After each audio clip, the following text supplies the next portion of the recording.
Hello friends, welcome back to the YouTube channel Share Vichar. आज हम discuss करने वाले हैं कुछ real and interesting facts about stock market जो हर एक इन्वेस्टर को, फिर वो नया हो पुराना हो या हर एक ट्रेडर को जानना बहुत ज़रूरी है। तो चलिए बिना किसी देरी के कुछ फैक्ट्स को डिस्कस करते हैं।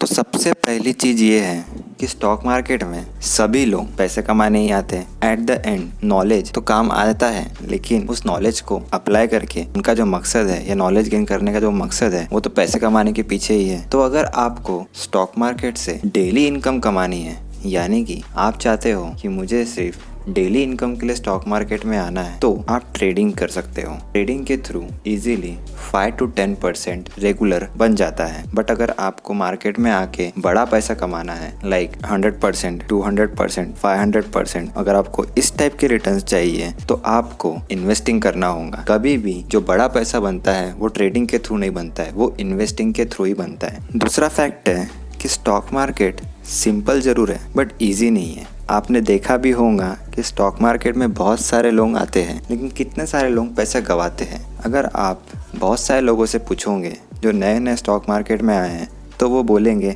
अरे यार मैं गया तो सही बट मेरे पैसे इतने गंवाए, उतने लूज़ किए। आपको इस टाइप के रिस्पॉन्स मिलेंगे, क्योंकि उन्हें लगता है कि स्टॉक मार्केट में गए और पैसे आसानी से बन जाते हैं।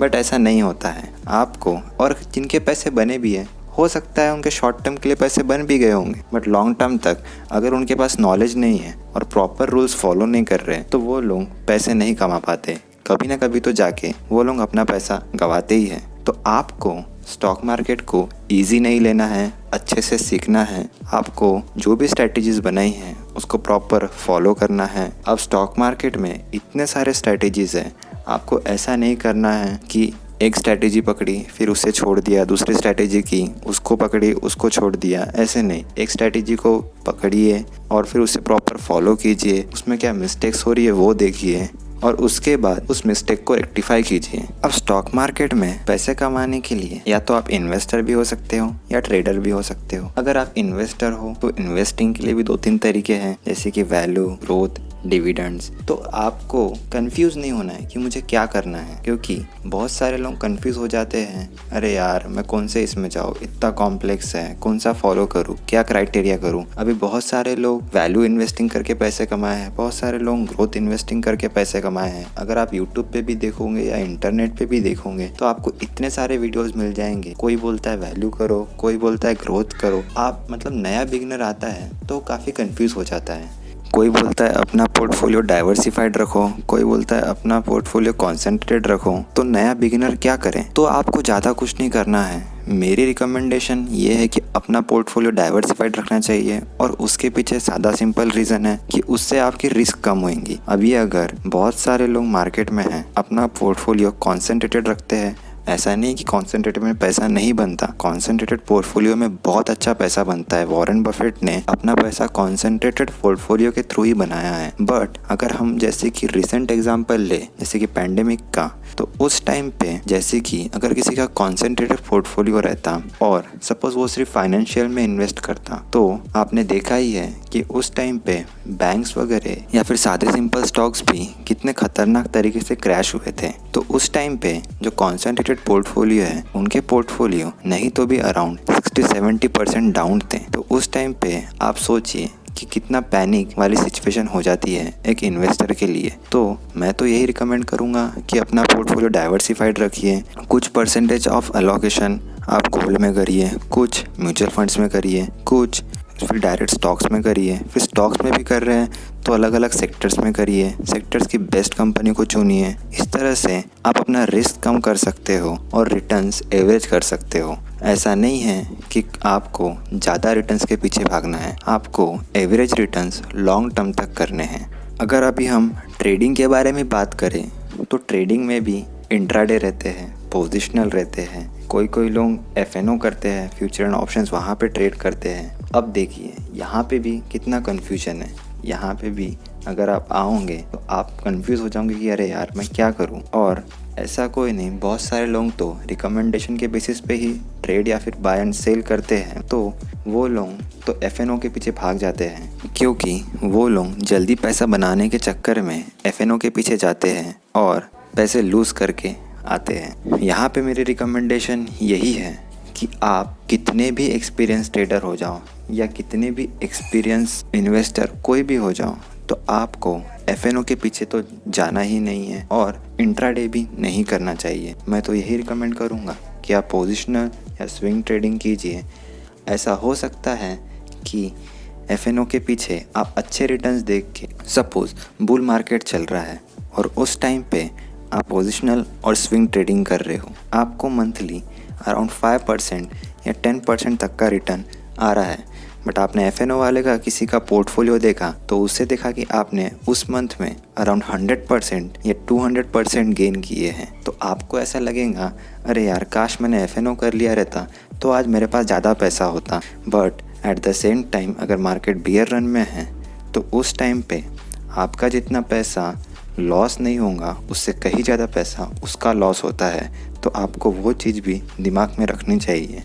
उसके बाद आता है कि ट्रेडिंग में भी बहुत सारे, यानी कि अराउंड 50 to 100 उससे भी ज़्यादा इंडिकेटर्स हैं मार्केट में। तो ट्रेडिंग के लिए आप इतने सारे इंडिकेटर्स को कैसे ऑब्जर्व कर सकते हो?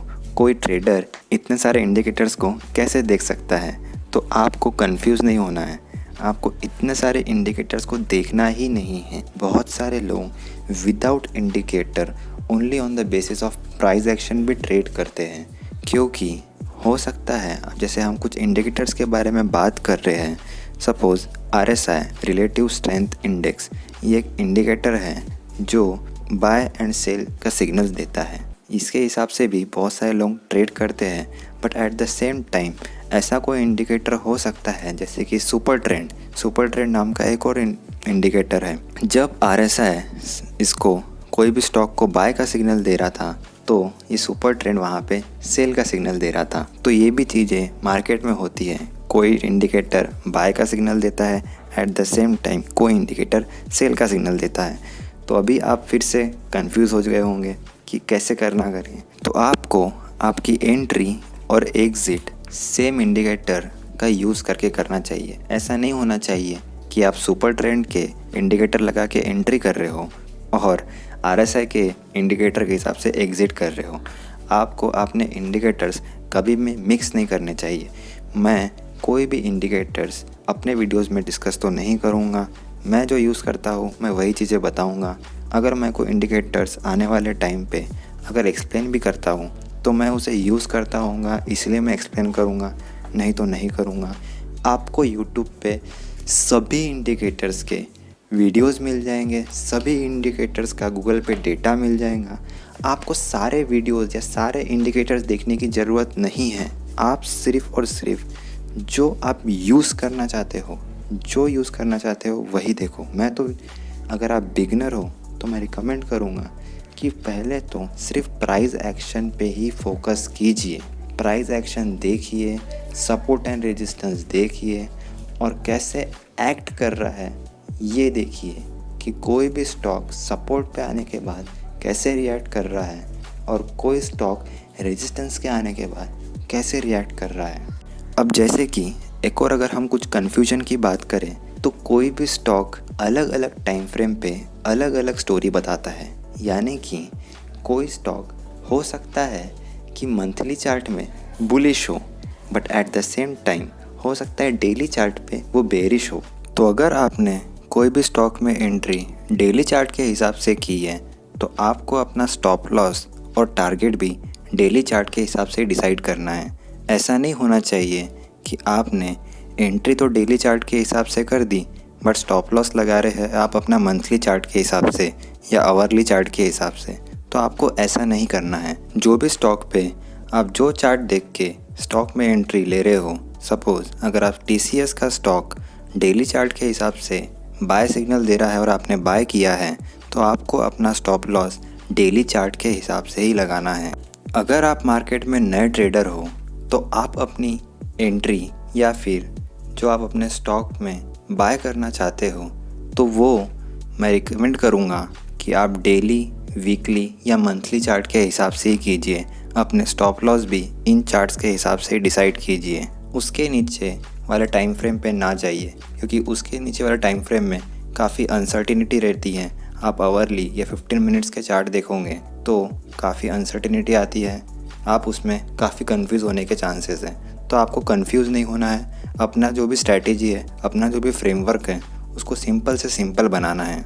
दिए गए स्क्रीनशॉट में आप देख सकते हैं कि हमने सारे पॉइंट्स या सारे जो रियल फैक्ट्स है स्टॉक मार्केट के रिगार्डिंग वो मेंशन किए हैं। आप एक और बार इन्हें चेक कर लीजिए और इन सारी चीज़ों को स्टॉक मार्केट में बराबर अप्लाई कीजिए। मिस्टेक्स को अवॉइड कीजिए, अगर मिस्टेक्स हो भी रही है तो उसे फाइंड कीजिए और नेक्स्ट टाइम उसे रेक्टिफाई कीजिए।